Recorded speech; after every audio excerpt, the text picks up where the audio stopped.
Hello, everyone. I'm going to do a talk on what I think of as sort of our ideological context. I think it's really important to note what we mean by ideology first before we get there. So, ideology, if you haven't had a lot of time to really think about it, is something that's actually doing a great deal to drive our society right now. Um, and right now, the most heated ideologies are on the political side, right? I'm recording this not even a week after the attack on Capitol Hill.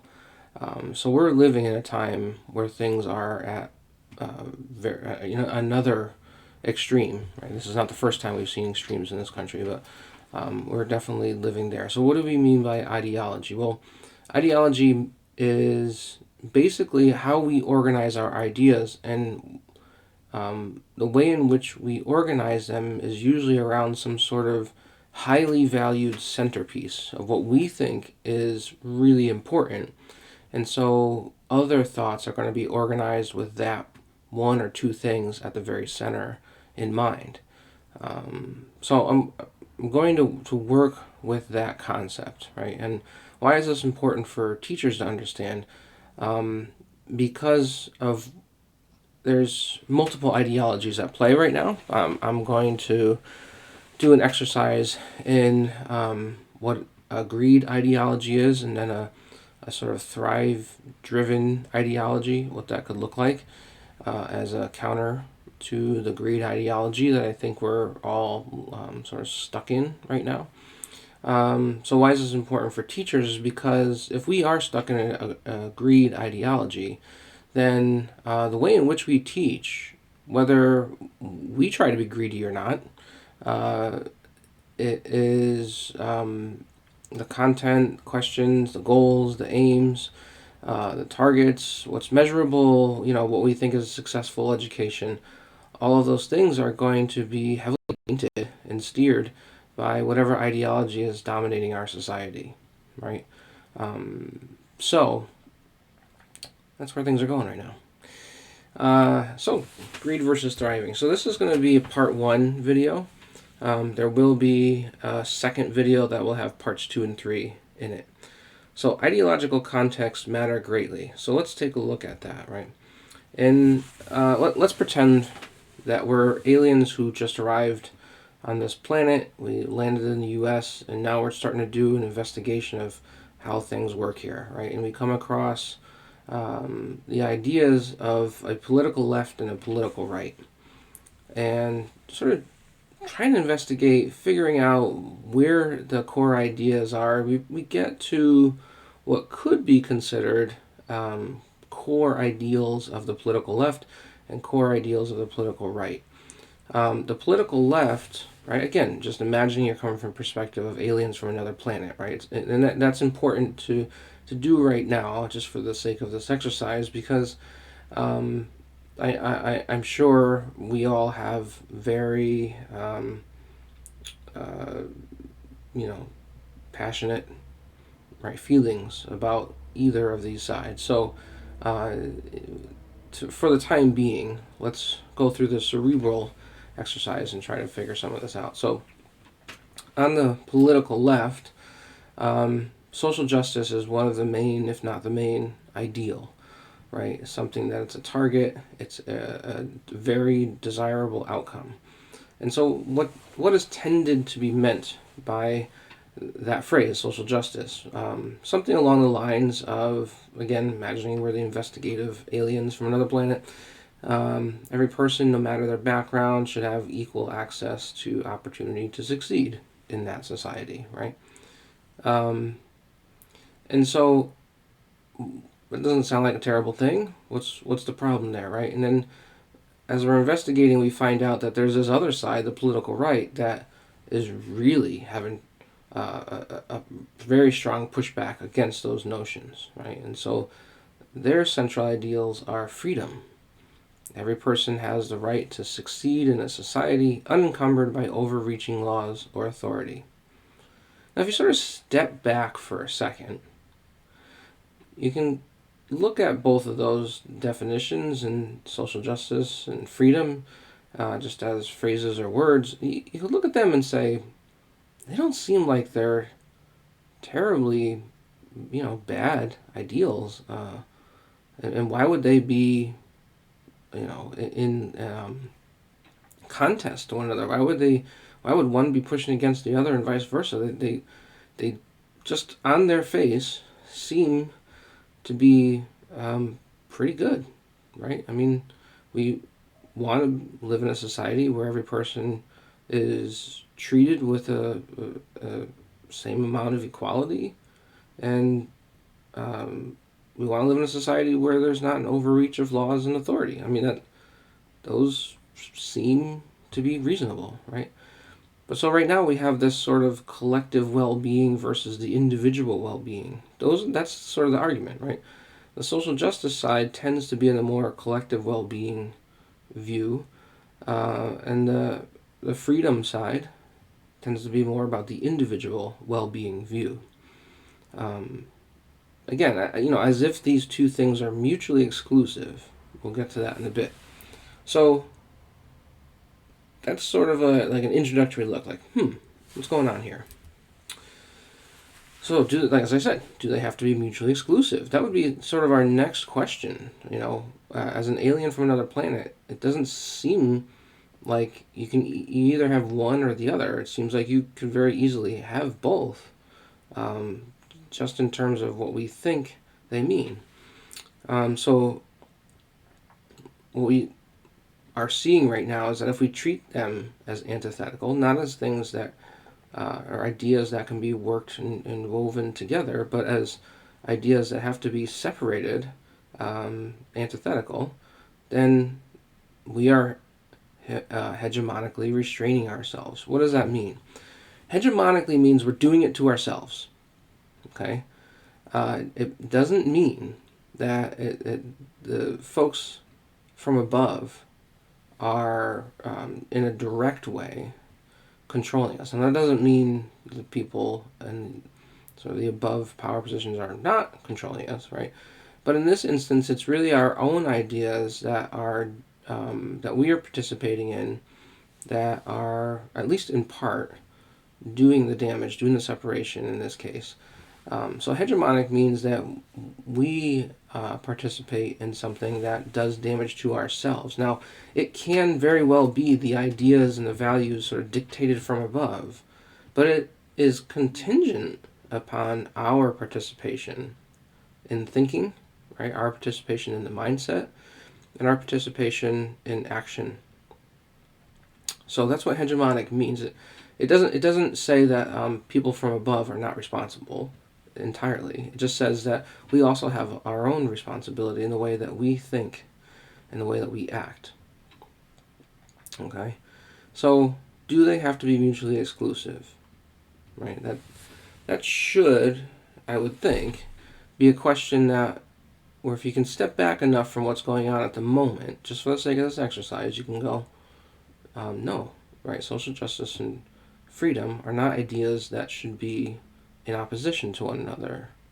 There may be some things to work out, right? Because if you're talking about a collective versus an individual, there may be some things to work out here, but it really shouldn't be against one another. Again, more on that.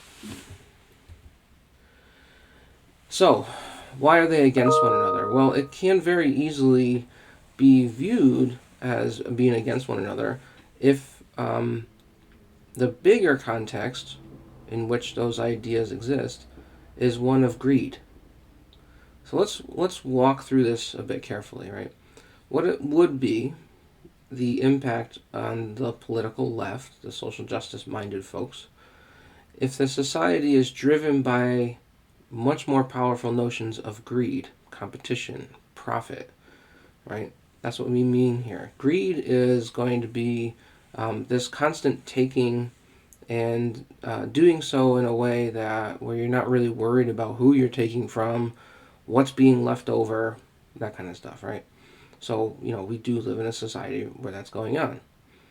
So what is that? What's the impact of a greed-driven society, or in other words, an ideological context, where you have a political left and obviously a political right, which we'll get to. Success is measured in terms of wealth. So social justice is tied to socioeconomic advancement. And if we pause there for a second, you can see many instances where there's education, professionals across the board, teachers, administrators, central offices, federal offices, that speak in that very tone. Right? Socioeconomic advancement is a form of social justice, and that school has a role in making that occur. So, social justice in this case, because of the context, is steered to a location where the more money you have, the increase of wealth is a form of social justice, right? And of course, in our minds, we can go, yeah, to a certain extent, that is a very viable way of looking at it in our society. It's not a great existence to live in a state of chronic poverty. You would never find me arguing to say like, yeah, let's do that. No, of course not. But it's in many ways seen as the only way out, right? Is to just change your socioeconomic status. So go to school, get a better high-paying job, and there you go. More social justice is has occurred, I guess, right? Socioeconomic advancement, this is the second sub-bullet, is attained as someone ascends in a capitalist context, whereby competition, exploitation, and greed are unavoidable if not necessary. Okay, so if we are thinking that socioeconomic advancement is a form of social justice, or maybe the form of social justice, then we have to take into account what happens when somebody moves up that socioeconomic ladder. Well, we know that there's more exploitation. You have to engage in competition in a capitalist setting. You have no choice. It's the only way to do it. And essentially, you have to back greed in order to get to that level, whatever that new level is for you. Going from sort of a chronic poor to working class poor to sort of lower middle class poor, all the way up through upper middle class and affluent, and then super concentrated wealthy, right?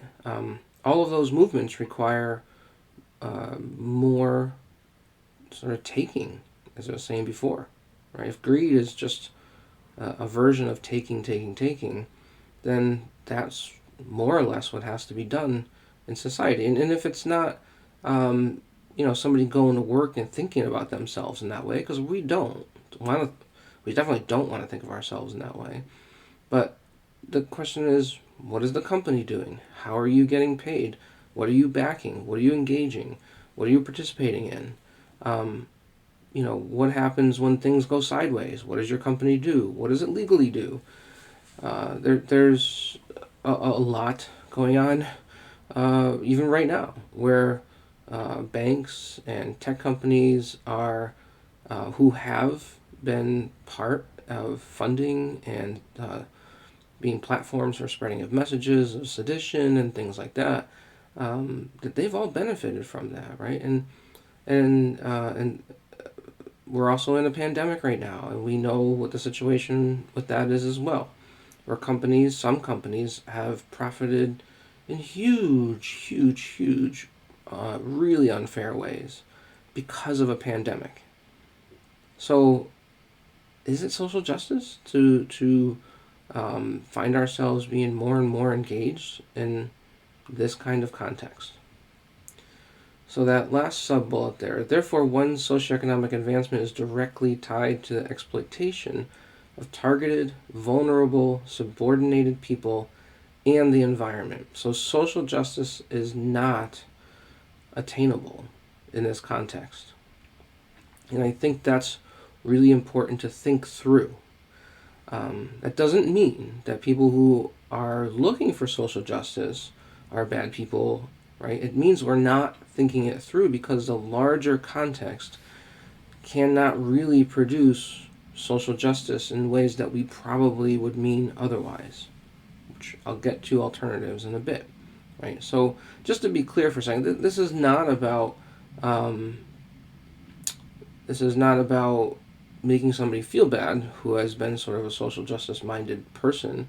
I certainly support social justice. Okay, so it's this is again really thinking it through. What does it mean if we support kids in schools and with a social justice mindset, but don't look into the context within which it currently exists? What are we really participating in, right? Um, it's a there's a lot of tensions there. Okay, so let's switch over to the impact on the political right, where freedom is the sort of main the mantra, right? The main idea here. So the greed mindset creates hyper individualism. So let's go to the notion of freedom for a second. Individual and personal liberties are not bad things. These are things that we can certainly support. We don't want to have a government that's constantly encroaching. We don't want to have corporations that are constantly encroaching. And it seems that both are happening right now, right? But it also seems that the way in which government works is, there's anger around the way in which tax codes go and who's having to pay more and so forth, right? So freedom, personal freedoms, in other words, sort of being left alone to the extent that is possible and reasonable, and being able to do things responsibly, right? Not about harming others or harming the environment. That kind of freedom, responsible freedom, not some sort of hyperbolic, reactionary. I'm not talking about that kind of freedom, because we know that word freedom has been co-opted in that way too. But I'm talking about a political right that has a reasonable, responsible view of what freedom means. That does exist somewhere out there. It does. So that kind of freedom here, it's hard to find, and because a greed context is only going to make that notion of individualism much more inflated, much more inflammatory, much more hyperbolic. So one's personal gains in this context are prioritized over any legal damage that it causes. In other words, no penalties for creating damage. So getting away with as much as you can, and if it does create damage, as long as I'm not legally getting in trouble, I'm going to go for it. And that's not everybody, of course, right? But that there are a lot of people who see things in that way, even on the small level. They'll try to get away with whatever they can, right? And if they can't, there's all kinds of different reactions that come out of that. Anyway, second sub-bullet there. Arguments of supporting collective equality are seen as a threat to maximizing personal gains. In other words, here's where we get that argument of the individual, right? Individual freedoms, personal liberties. This is one of the ways in which we see social justice being the enemy to the freedom-minded person. And it shouldn't be, right? But in a greed context, it very much is. So we have to ask ourselves, how much are we engaging in greed when we're talking about freedom? Because somebody else's freedom, somebody else's access to equality in society should never be a threat to somebody's individual freedom. And yet, in the greed context, it very, very much is. Third sub-bullet there, arguments of supporting collective equality are also seen as immediately irrelevant, since the greed mindset operationalizes free-for-all economics. So what does that mean, right? Similar to the second bullet, supporting that collective equality, supporting social justice is irrelevant because, and you hear this a lot, right? It's that idea of, well, I worked hard. I got there. So stop complaining. Yeah, things are hard, but all you gotta do is work harder.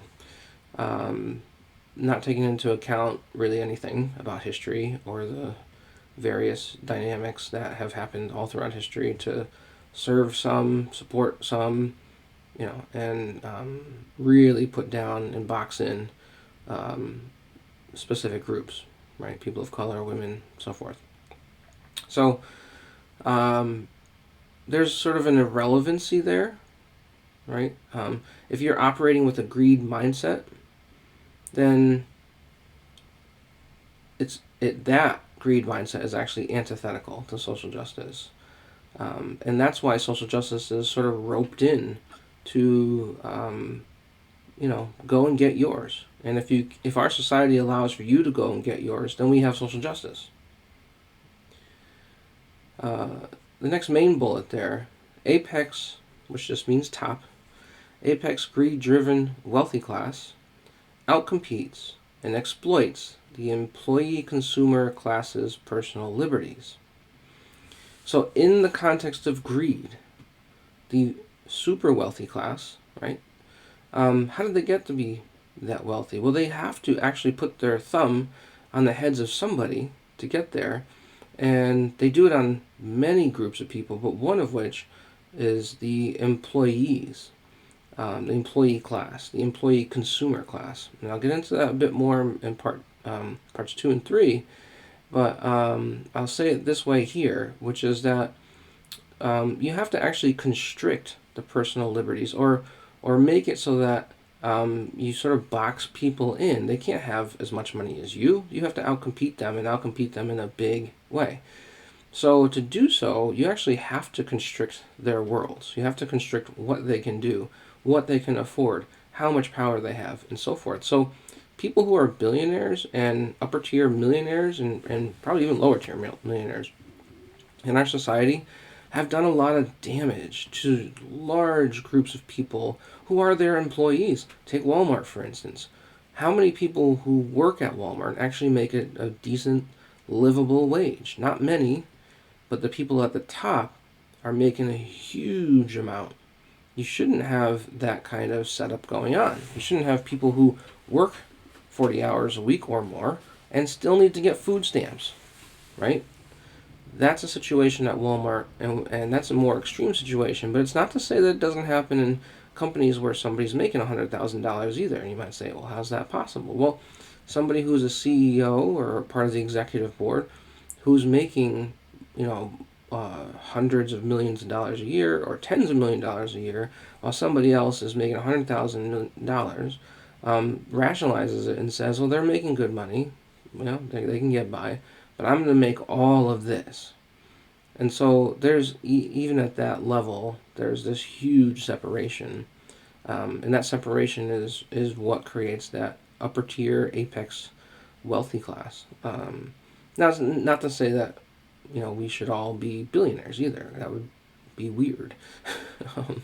But the notion is that, do we really need to have people who have that much hoarding, economic hoarding, going on, while the rest of us are scraping, our nickels together to try to get by, even to have some level of savings? And if you look at the numbers, it's just god awful of the amount of people in our country who don't even have anything that's even remotely close to a savings account. So, or any money to be saved, right? So there's a lot there. The personal freedom argument is what's driving, or I should say, the personal freedom argument is being driven by greed, not the other way around, right? It's greed that's at the centerpiece here, that's driving and coloring what we mean by freedom. And so somebody becoming a billionaire is the ultimate expression in this context of freedom, right? But all the damage that has to be done for that to occur is sort of, it's not just sort of, it is definitely put off to the side as not as important. And why? Because of the ideology itself that prioritizes personal benefit, personal gain, over the damage done to somebody else. Greed. So maximized personal liberties are absolutely restrained in this context. So in both cases, on the political left and on the political right, greed is driving and coloring and shaping thinking and practices all along the way. And in both cases, that thinking is suffering and it's turning into practices that just end up perpetuating the problems itself. And one of the outcomes of all of these problems is that now these groups, the political left and political right, are against each other. Whereas their core ideal, just the ideal itself outside of the context of an ideology, of social justice as an ideal and freedom as an ideal, these are not bad ideals, but they're colored by greed in general.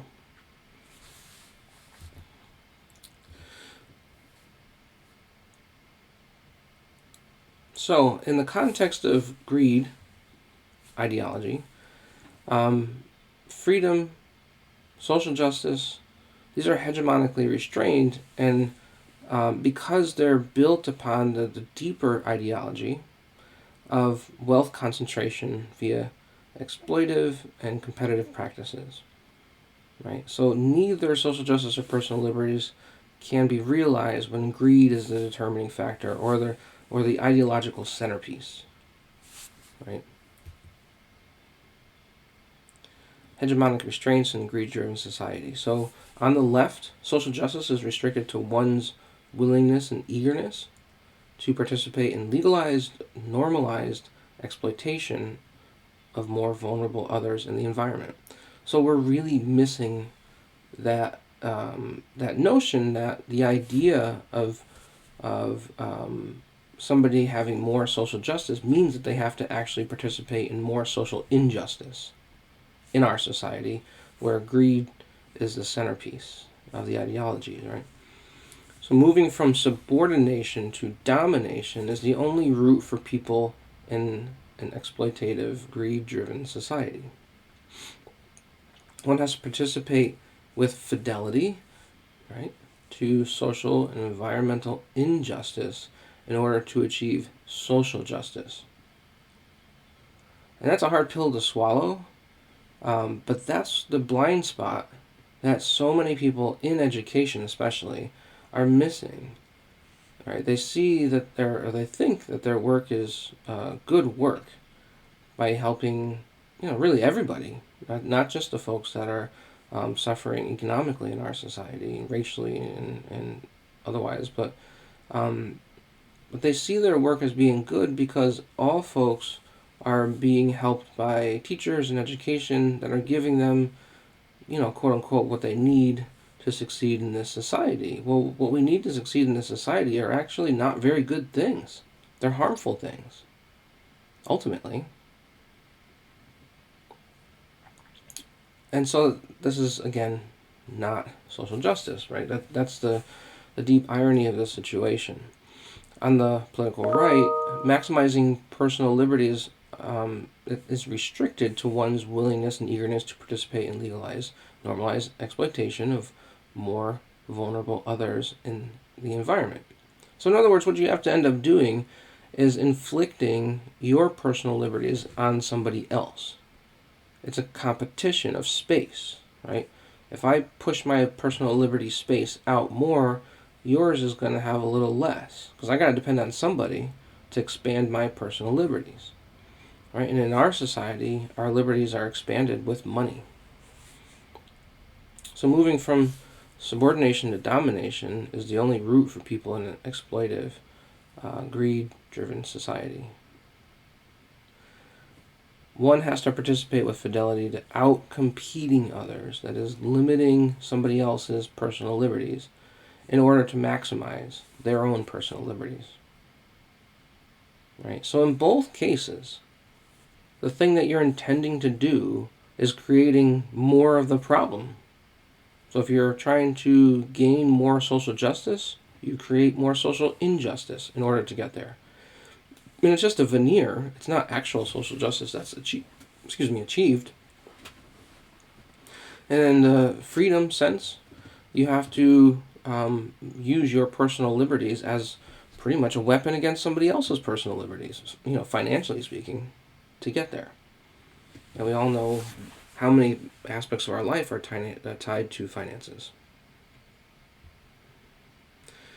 So clearly there's an overlap between the two, right? The political left and the political right maintain fidelity to a greed-driven society because not to do so means forfeiting one's chances of becoming wealthy. Right there could very well be the reason why we don't change as a society. So even just simply by knowing that participating in quote-unquote social justice and freedom practices in our society means that we're going to have more social injustice and less freedom, ultimately inflicted upon the greater society. Just knowing that is really not enough, because to do something about it ultimately means that we have to forfeit our chances of becoming wealthy, super wealthy, right? So just the fact that that little carrot is sort of dangled out in front of us as a possibility, even though the vast majority of us will never see anything remotely close to what the super wealthy in our society have, or even the upper wealthy. Even though that's the case, we're not willing to give up that chance, because maybe someday we'll get there, right? And that right there says that we're willing to participate in greed, right? It is more important to have the slight chance than it is to actually do something about our society in a way where we can all be taken care of. So, second, there is, therefore, both the political left and political right are hegemonically trapped, right? In other words, doing it to themselves, and are blocking themselves both from both of their respective outcomes. So we do participate in, again, the top. This is not to say that there aren't the sort of top overlords that are doing a lot of control in various ways, but they all absolutely depend upon our participation in this. So our participation is where the real power is, right? If we decide that we're not going to participate and that we're going to change things, we're going to push on things, if we decide on that together, that's it. It's done, right? It over time, that is something that changes drastically. That is step one for us. And these mindsets don't mean that it turns necessarily violent or anything. That's not what I'm getting into, right? That's another discussion for another day. This can be done in time. It can be done with changes in thinking and practices. It can be done in many, many, many ways that come out of the way that we think and act and treat each other and so forth. It's a really important part of the story. And there's going to be lots of tensions along the way that we have to, really dig into and try to figure out. Again, another discussion for another day. But the core here is this realization on our own part, which is, what are we going to do about this? Are we gonna be okay with forfeiting our chance to be one of the greedy overlords too, or are we going to sort of realize that we're stuck by this boat? We have the power to do something about this, right? And it doesn't mean that we have a bad life. It just means that we can change things in a way where we can all thrive. That's where we're going with this, right? So the second one, again, both the political left and political right are hegemonically trapped and are blocking themselves from both of their respective outcomes by participating, right? By willingly and eagerly engaging in normalized greed, reified greed. Reified just means that we turn it in a very unnatural idea into something that we feel is natural. Greed is very unnatural, but we're willing to sort of make it natural, right? It's freedom. Greed is freedom in our society. Lastly, the political left and the political right preferentially, which means they prefer, right? They preferentially see their core thinking as diametrically opposed. In other words, we prefer to see social justice as opposed to individual freedom, when it doesn't have to be that way at all. But we choose to do that because of the ongoing relentless pressure to outcompete each other during elections and in creating policies, which is derivative of greed-driven culture of our society. So we see this play out in politics all the time. We see this play out in the news media all the time. We see it playing out in even our entertainment media quite a bit. This is troubling, and it comes down to the fact that we keep choosing to have that division between us. Okay? So, where do we go from here? In the context of thriving ideology. So, the top parts don't change. Social justice, political right, political left, freedom, all these things. They're still there, the definitions. Let's look at them a little bit more. Every person, no matter their background, should have equal opportunity developing their highest selves and contributing to a peaceful, sustainable community. This is instance number one of where a context would actually change the definition.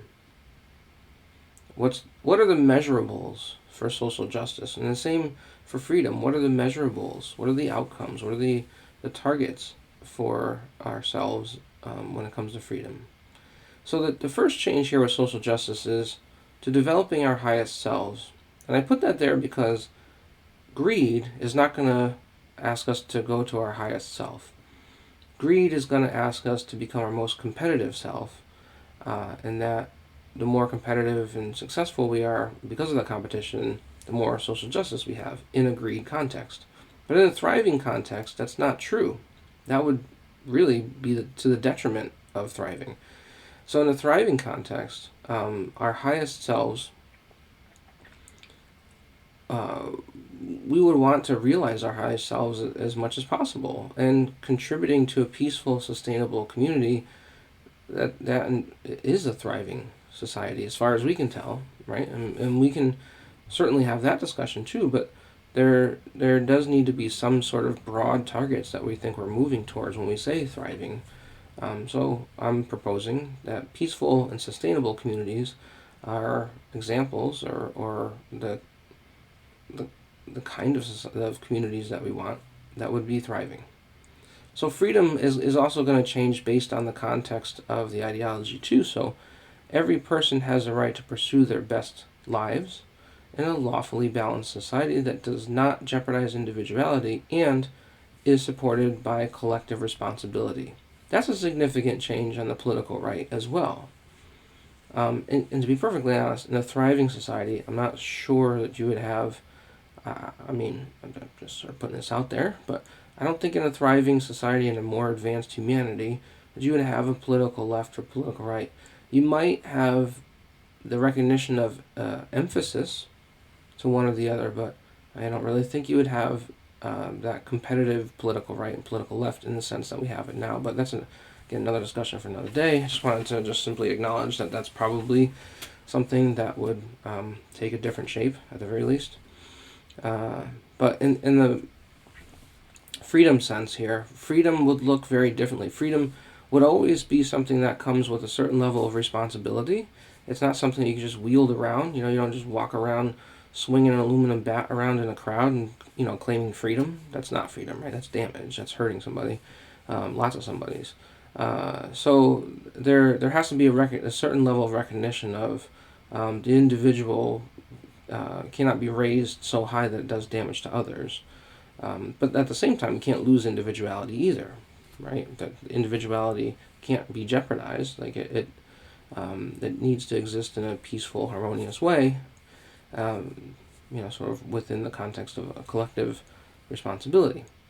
If you look at both of these definitions, they're not that far apart from one another, which is kind of where I started when I started talking about this.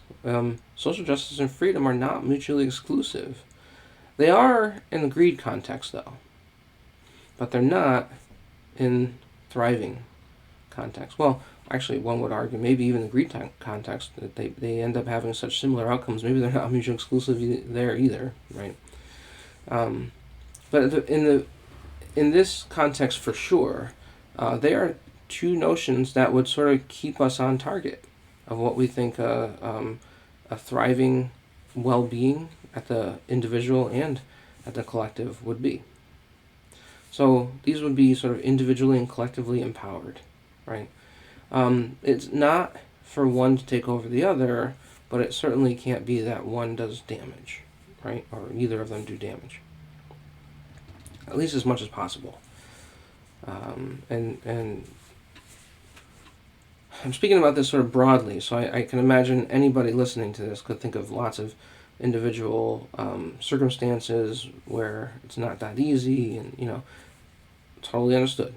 And that's where step one here is sort of understanding the general framework, and then once we start to put it into lots of the other subcontexts and practices, and life experiences and so forth, we would look more closely and try to figure out what we think should be happening there when this context is at play, when this ideology is at play, right?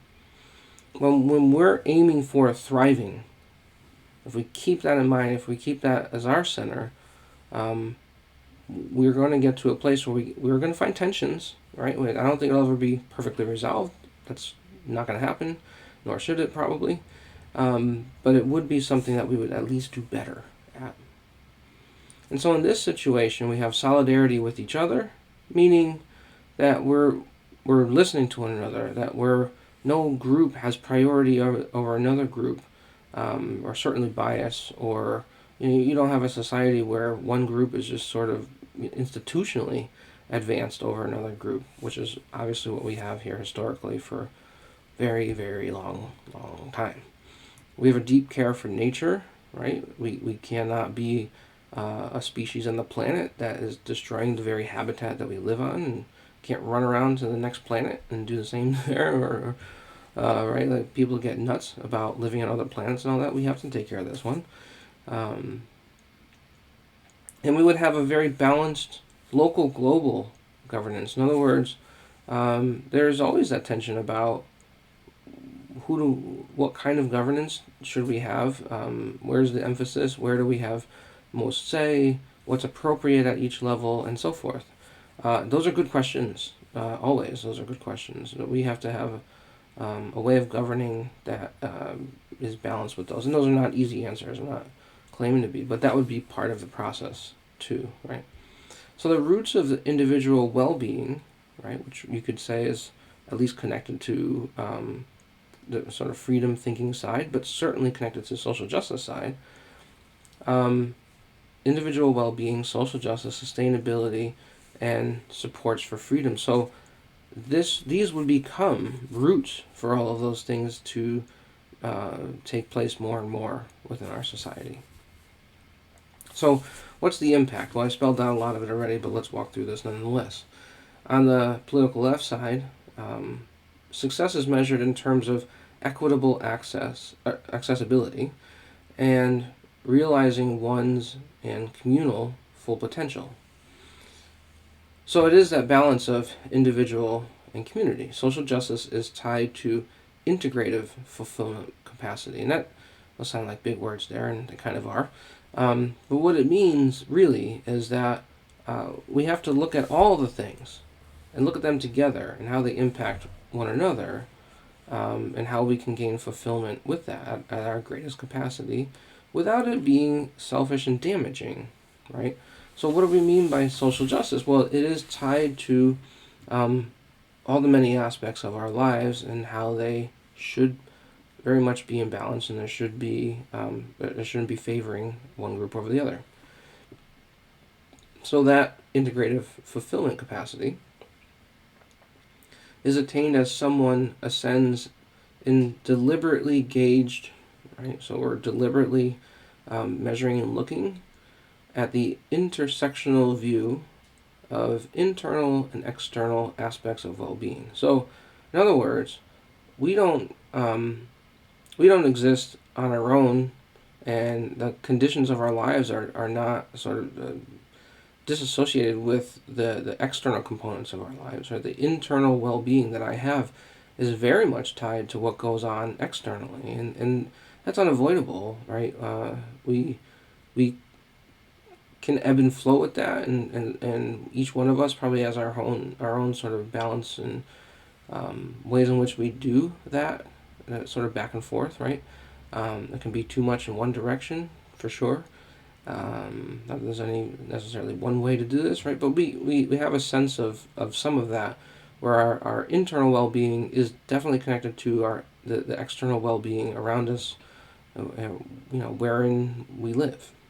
Okay, so keeping an eye on both of those and how one affects the other is really crucial there. And that integrative look, the look between the inside and the outside, the inside me, the outside around me, that is where we would find that word thrive. It's there where the word thrive exists. It's not just internal well-being, and it's certainly not just external well-being. So we would have to look at that more carefully, and I think that's where the word thrive becomes really helpful, because it would mean, by definition, both of those conditions as interrelated to one another, impacting one another. So therefore, one's integrated fulfillment capacity, right, the level of which I can be, feel that sense of fulfillment, which is integrated between me and the externals, is directly tied to the well-being of all people and the environment. So social justice is attainable in a much, much deeper sense in this context. Impact on the right. So thrive mindset, in other words, how would thrive affect sort of personal, individual liberties, personal gains? A thrive mindset creates reflexive individualism, which means that you wouldn't just be sort of blindly doing, individualism, right? The rugged individualism where you do everything you can, don't worry about anybody else, just worry about yourself. That exists in a greed ideology, but it wouldn't exist in a thrive ideology. So we would have to have some sort of reflexive thinking, very similar to what you saw on the left. You'd have to think about individualism as connected to other things with responsibility to other things, right? In other parts of your internal well-being, and certainly many aspects of external well-being. So personal gains are viewed in terms of responsibility for others and nature, just as I said, but liberties are maintained in order to responsibly maximize integrated fulfillment capacity. In other words, we have to do this responsibly. We have a responsibility, not just accountability, right? We have a responsibility to each other. I have responsibility to take care of my kids, right? I have a responsibility to nature. I have a responsibility to my colleagues. I have a responsibility to my students. It's a responsibility to them, right? As a well-intended, hopefully good person, my ideas and my actions are ones. It's not just that they're accountable, right? Accountable means you do something wrong, you lose your job, you pay a fine, you have to pay more back taxes, right? Those are accountability features of a society. Responsibility is it's in a lot of ways based on my moral compass. What I think I need to do and be in order to take care of as many things as I can take care of, right? So I have a responsibility to my wife, right? We have a responsibility to our partners. We have a responsibility to our kids. We have a responsibility to strangers, to not hurt them, right? We have responsibilities to each other, right? So it goes well beyond just sort of a legal system. I have a responsibility not to sell something out on the internet that's broken and claim that it's not, that kind of stuff, right? So with that kind of responsibility in mind, individualism can't be an irresponsible individualism. All right. Our arguments of supporting collective equality are seen as contingent to maximize personal gains. So again, very similar to the left, there would be this notion of my individual well-being is always tied to the external, so I have to keep an eye on what's going on for other folks too, because um, I can't squash their personal liberties. That's not thriving. Arguments of supporting collective equality are also seen as personally relevant, since a thrive mindset operationalizes economic benefits for all. So thrive means that we should never have an economy that's great for some and absolutely terrible for others. That's not thriving, right? It doesn't mean there aren't differences, right? That some folks, might exist in economically than some others, but it certainly doesn't mean that people are being harmed by the economic system, right? In a thrive mindset, it's just simply not the case. Everybody needs to be able to thrive. And yes, I know you probably hear that word enough times already and thinking, oh, what do we really mean by thrive? And that's where I'm not going to decide for people what that means, other than broadly speaking, we live collectively, where individually and collectively we're all doing pretty okay. Let's just put it in a very, very broad sense there, right?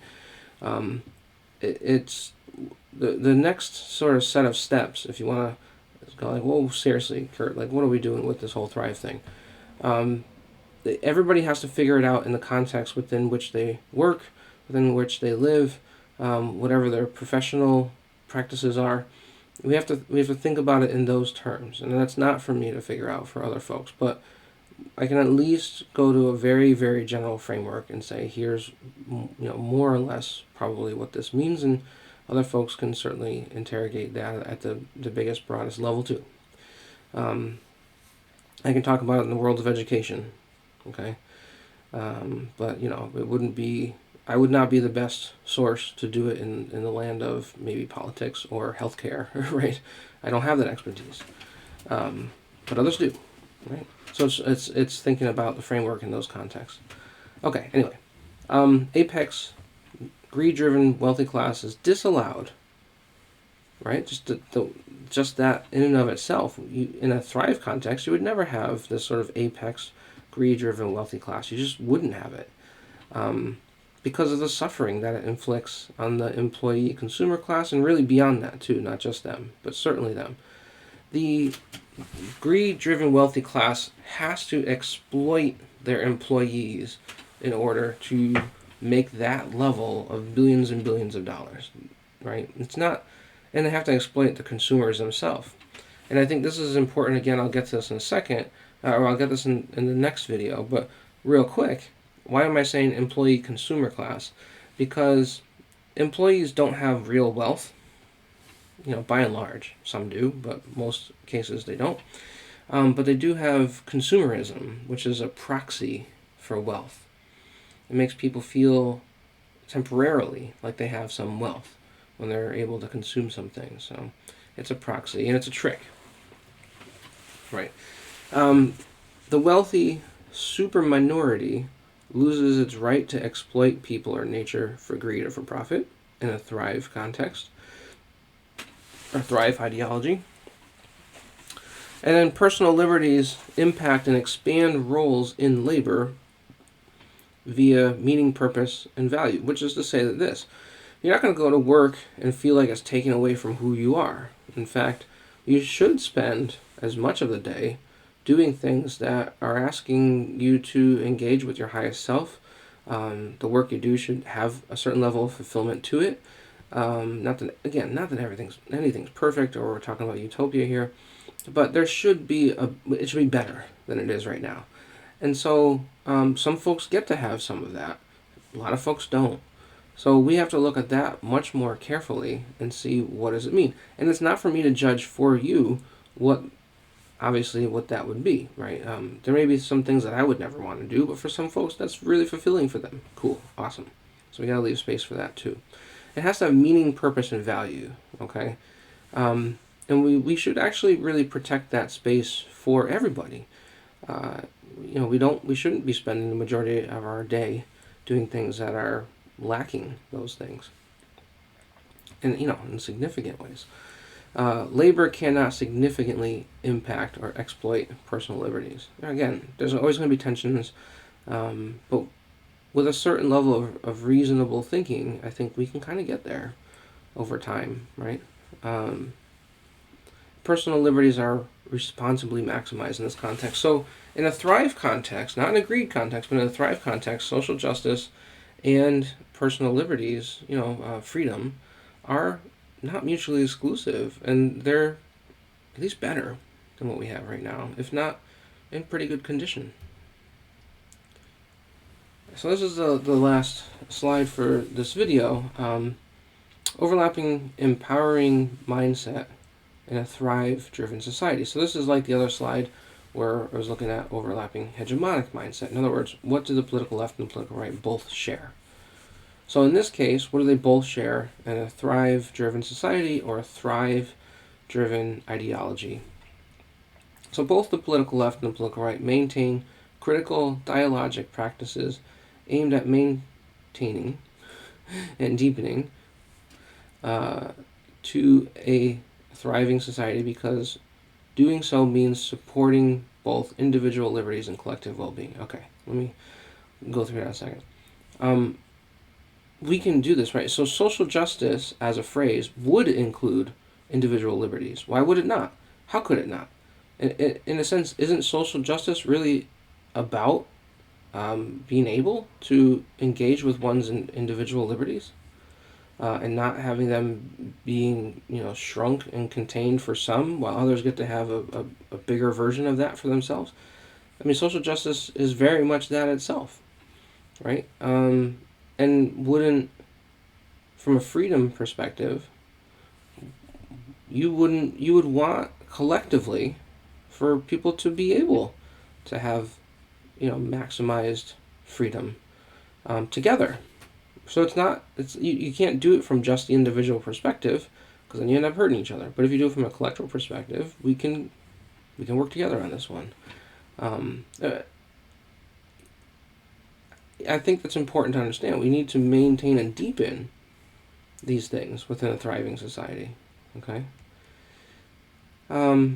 Second part there. Therefore, both the political left and political right are realizing both of their respective outcomes by willingly and eagerly, there we go, engaging in thrive-driven practices. Not greed, but thrive-driven practices. And lastly, the political left and the political right preferentially see their core thinking as deeply and positively connected, not as opposed, but as connected. Right? And so there would be some significant differences in practice here, of course, but the ongoing consistent effort to work cooperatively in creating policies that support thriving, right? That would be a great thing. Oh my goodness, I want to live in that world. I would love to live in a world where, people who are in the places of governing were working cooperatively to create policies that support thriving. Right now, they're supporting greed. Right? Their bipartisan efforts are essentially supporting greed, because greed is tied to freedom.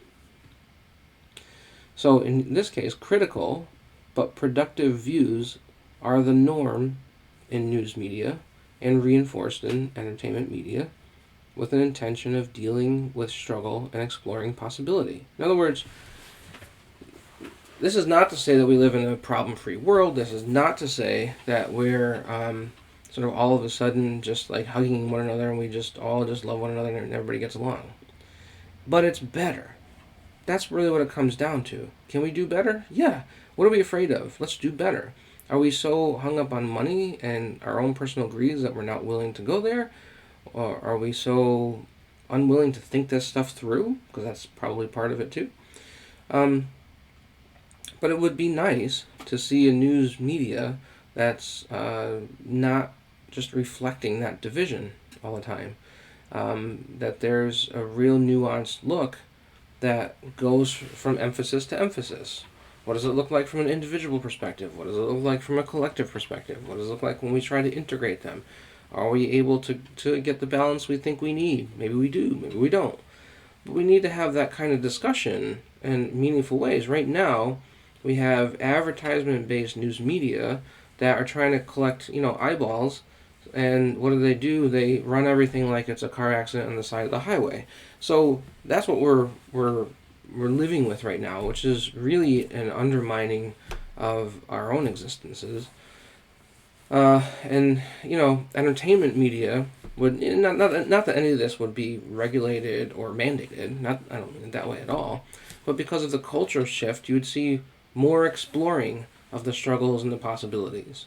You would see more discussion of the struggle and the possibilities. You'd see even more of trying to work and weave with some of those things, right? And politically speaking, bipartisan efforts would try to find that common ground in creating thriving practices. And partisanship exists in order to help inform each other rather than compete. Right? It could be that. And I know a lot of people are like, yeah, right. I'm kind of like that too, honestly. But boy, we could get there. I know we could. Anyway, so this is what happens when we do this exercise of moving things from, so identifying, right, an ideology, seeing how things are sort of controlled by the ideology, and then moving it to another ideology, and how does that ideology impact things? And I think this is a significant difference, and in all honesty, I think something along these lines is where humanity can go. If it has, some of humanity has gone in this direction already, right? Or has been there, right? Has been colonized and other things. But I think as we go forward, at least, if we're going to have a real conversation about what to do because things are so bad, we have to, I think, engage in this conversation and not in a way that's about greed, because greed is a lot of things in our society. It's not just money. It's status. It's who wins the argument. It's that's all greed too. So we have to sort of come to terms with the ways in which we engage in greed, and sort of back up and say, yeah, what would it mean? How would things be different if we were thrive minded rather than greed minded, right? So that's where this is. The next two videos will go in more granular detail. So this one is just really a broad look at these two ideas. But I wanted to, at the very least, and I'll end with this, I wanted to at least get to a place where we can see that even the things that we think are so dramatically different from one another are that way because something else is driving them, right? Our political left and our political right are both being driven by the same core problem. The same core effort of greed is, really messing with both of them and then positioning them against one another. And that should be a huge, huge wake-up call for many in this country. And I mean in a good way, not that I would ever consider myself to be an authority on any of this stuff. But I think that would be a really good first step, which many have mentioned. I'm one of many who are also mentioning it. But now what? The now what is, we got to replace it with something. And that's the really important part. We would replace it, I think, with what does it mean to thrive together? What does that society look like? And for some folks, it's going to really upset them because they're engaging heavily in greed right now, doing a lot of damage, and they're definitely not going to be super psyched about stepping away from that, right? So there's going to be a lot of pushback, but over time, I think this is something that humanity can do. Will we do it in time to save the atmosphere, to save nature, to save ourselves? Yet to be determined, right? So I'll end it there, and I'll see you in the next video. I hope this was helpful. Bye.